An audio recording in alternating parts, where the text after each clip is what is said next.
বিদায় নিয়েছে কনকনে শীত। ঋতুর পালা বদলে বসন্তের ছোঁয়া লেগেছে চীনে। ঋতুরাজ বসন্তে প্রকৃতি সেজেছে তার আপন নিয়মে।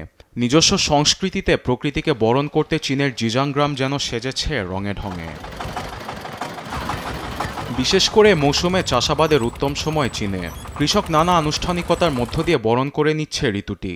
ফসলের জমিতে একদিকে ট্রাক্টর চালিয়ে শুরু হচ্ছে চাষাবাদ, অন্যদিকে নেচে গিয়ে নতুন মৌসুমকে জানাচ্ছে স্বাগত। চাষাবাদে ব্যবহৃত ট্রাক ও গবাদি পশুকে বর্ণিল সাজে সাজিয়ে জমিতে মহড়া করেন কৃষক। জমিতে ছিটানো হয় বীজ।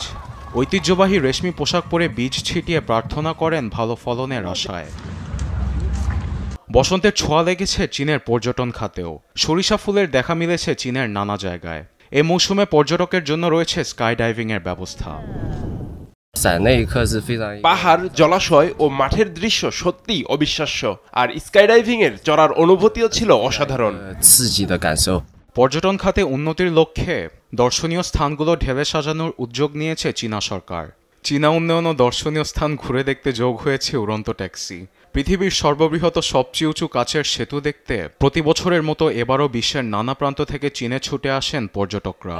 বসন্ত মৌসুম বড় অবদান রাখে দেশটির রাজস্ব খাতে।